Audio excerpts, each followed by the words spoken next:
JNU में अक्सर देखा गया है कि स्लोगनरिंग हो रही है, प्रोटेस्ट हो रही है, नारे लग रहे हैं। अभी हाल ही में जो नारे लगे थे वो प्रधानमंत्री और होम मिनिस्टर अमित शाह के लिए लगे थे, जो बहुत वायरल हुए, जो नारे बहुत वायरल हुए, जिस तरीके के जो शब्दों का प्रयोग किया गया। 2016 में भी जो निकल करके आया था, कन्हैया कुमार, उमर खालिद, अफजल गुरु के सपोर्ट में नारे लगे थे। कभी लाल सलाम के नारे लगाते हैं, कभी आज़ादी के नारे लगाते हैं कि भाई हमको आज़ादी चाहिए। जेएनयू ही क्यों एक गढ़ बना रहता है इस तरीके की एक्टिविटीज़ के लिए? मतलब मैं आम जनता जानना चाहेगी, क्योंकि बहुत लोगों का इंटरेस्ट भी आया है, क्यों जेएनयू में कभी दीपिका पादुकोण आ रही है, कुछ प्रोटेस्ट हो रहे हैं, ऑब्वियसली कोई फिल्म का चेहरा बड़ा आ जाता है, सेलिब्रिटी आ जाता है, उसको अलग अलग सबके वेस्टेड इंटरेस्ट हैं, लेकिन मोटी बात यह है कि जो कुछ भी वहाँ होता है लोगों तक पहुँचता है, वायरल होता है, रेजोनेट करता है। क्यों? स्मृति जी,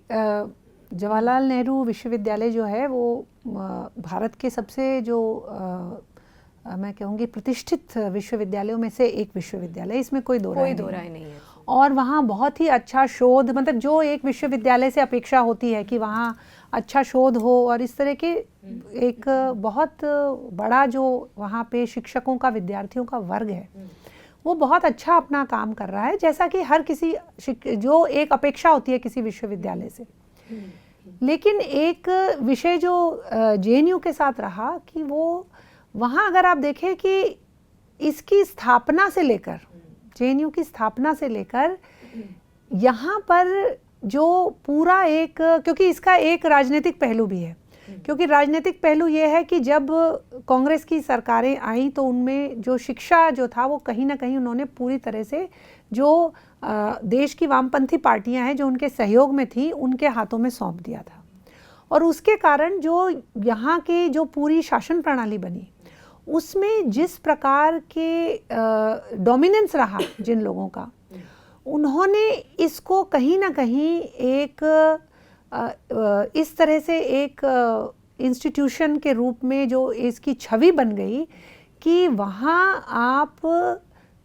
कुछ भी, मतलब चाहे कुछ एक जो हम ये कह सकते हैं कुछ एक सेक्शन है वहाँ, वो इस तरह की जो मैं कह सकती हूँ कि जो देश के विरोध में, या आप प्रशासन का विरोध करें, आप सरकार का विरोध करें, हम तो वैसे भी एक डेमोक्रेटिक नेशन है, हम तो एक लोकतंत्र है, हमारे यहाँ फ्रीडम ऑफ एक्सप्रेशन है, अभिव्यक्ति की स्वतंत्रता है। तो जब अभिव्यक्ति की स्वतंत्रता, आप किसी की भी बुराई कर सकते हैं, लेकिन आप सरकार की बुराई करते करते आप जो है देश की बुराई तक पहुँच जाते हैं, देश को बांटने तक की बात करने लगते हैं। तो ये जो विषय है ये एक बड़ा चिंता का विषय हो गया था,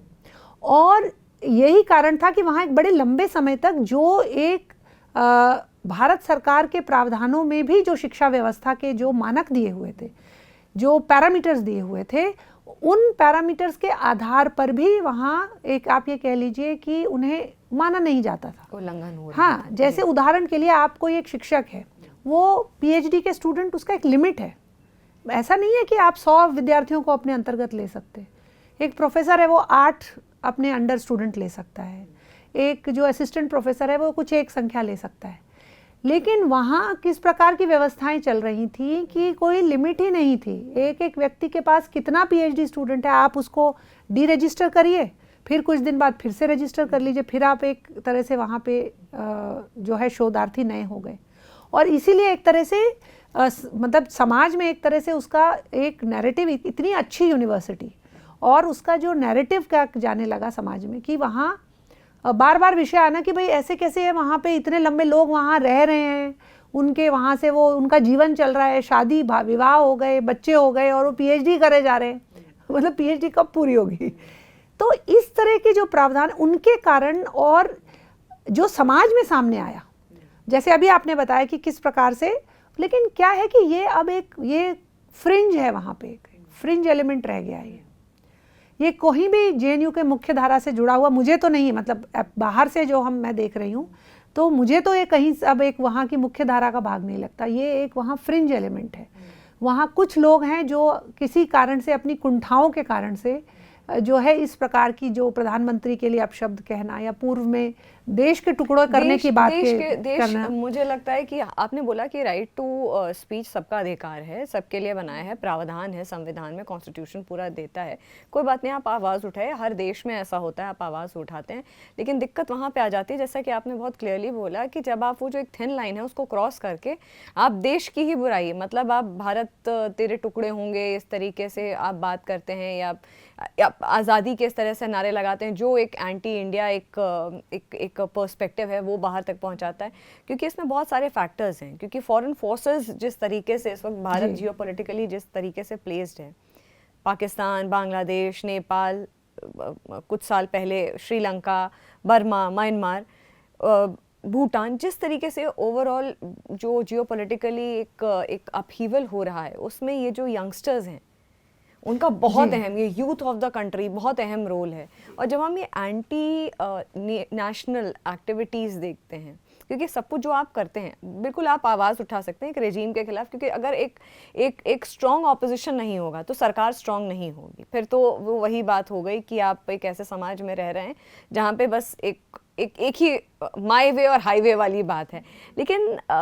जब आप एक ऐसे डेमोक्रेटिक सिस्टम में रहते हैं, एक ऑपोजिशन की आवाज़ ही बहुत स्ट्रांग होती है, एक यूथ की आवाज़ बहुत स्ट्रांग होती है again, but there is a very thin line कि आप कहाँ पर अपनी हदों में रह करके आप किसी चीज़ के खिलाफ आवाज़ उठा रहे हैं और कहाँ आपकी एक्टिविटीज़ या आपका ऐसा कोई भी प्रोजेक्शन जो है वो एंटी कंट्री हो जाता है। बिल्कुल। और इसके संदर्भ में मुझे ध्यान आ रहा है 2010 में वहाँ मुझे ध्यान में आ रहा है कि सीआरपीएफ के कई 32 जवान जो हैं वो मारे गए थे दंतेवाड़ा में। और उस समय वहाँ पे जो है जेएनयू के अंदर छात्रों के द्वारा, कुछ छात्रों के द्वारा वहाँ मिठाई का वितरण किया गया था 2010 में। तो ये अपने आप में एक बहुत ही कि देश के, हम आज यहाँ बैठ के आप और मैं यहाँ बातचीत कर रहे हैं तो भारत की सेना के जवान इस ठंड में आप देखिए कि भारत की सीमाओं की रक्षा कर रहे हैं। ऐसे में आप और किसी भी तरह की अगर कोई अलगाववादी जो कहीं भी इस तरह की कोई एक्टिविटी हो रही है, उस अलगाववादी एक्टिविटी को रोकने के लिए जो लोग हमारे सैनिक लगे हुए हैं उनके ऊपर अगर उनकी हत्या हो जाती है तो उन्हें मार दिया जाता है, तो ये कहाँ से एक उत्सव मनाने का संदर्भ है? मगर क्या ड्राइव है? क्यों? ये बहुत ही यही जो वहाँ पे जो एक कह सकते हैं कि जो वैचारिक रूप से जो वामपंथी अपने आप को कहने वाले जो वहाँ का जो एक समूह है जिसमें कुछ शिक्षक भी हैं, कुछ वहाँ छात्र संगठन है, वहाँ के आइसा वहाँ पे जैसे आप जानते हैं वहीं से पनपा, ऐसे और भी जो वहाँ के संगठन हैं उनके मतलब पूरी शिक्षा व्यवस्था में कहीं ना कहीं इसको एक जीत के रूप में देखना जो कहीं, और इसी को आप जो अर्बन नक्सलिज्म की आपने पहले बात करी वो ये आप देखिए ये दोनों तार जुड़ते हैं कहीं ना कहीं। मतलब वहाँ जो है नक्सलों के द्वारा हमारे जो भारत के सीआरपीएफ के जवान हैं उन्हें मारा जा रहा है और एक विश्वविद्यालय में उसके लिए कुछ एक समूह है जो खुशियाँ मना रहा है। तो एक जो वो तंत्र उसको जोड़ने और उसे कहीं ना कहीं जस्टिफाई करना कहना कि ये जो है बहुत अच्छी बात है। आप समझ रहे हैं ना, इसी प्रकार से जैसे जम्मू कश्मीर को लेके भी कई इस तरह के उस समय मुझे ध्यान आ रहा है 2010-11 में इस तरह के सेमिनार हुए, उनमें अरुंधति राय और उनके जैसे कुछ और जो लेखक हैं उन्होंने समक्ष आकर जो है बिल्कुल कश्मीर को अलग करने की बातें कही, जिसको लेकर फिर केस भी दर्ज हुआ, उसके ऊपर बहुत सारी बातें हुई। परंतु ये अपने आप में जो दिखाता है कि कहीं ना कहीं, और इसमें बिल्कुल आपने जैसे कहा कि एक ग्लोबल कॉन्टेक्स्ट में बाहरी शक्तियां भी कहीं ना कहीं जो हमारे वीक पॉइंट्स हैं उनको ढूंढती हैं। तो ये कहीं ना कहीं वीक पॉइंट्स और इनको आज के संदर्भ में जो जेन जी को लेकर एक जो बांग्लादेश में हुआ, जो श्रीलंका में हुआ और या जो अभी नेपाल में हुआ, उसके भी संदर्भ में लेकर कहीं ना कहीं मतलब हमें आज भी परिस्थितियां, बहुत भारत में ऐसी परिस्थितियां नहीं हैं, लेकिन ये हमें बहुत सजग रहने की आवश्यकता है क्योंकि बाह्य शक्तियां बहुत सारी ऐसी जो लोग हैं जो नहीं देखना चाहते कि भारत एक सशक्त राष्ट्र के रूप में उभरे। और वो कहीं ना कहीं ये रास्ता आज के युवा, आज के जो विश्वविद्यालय हैं उनके माध्यम से उस रूट को तलाशने का प्रयास कर रहे हैं। और उस कड़ी में ही आप देखें तो ये जेएनयू में होने वाली जो ये इस प्रकार की जो घटनाएं हैं वो भी कहीं ना कहीं उससे जुड़ती हैं।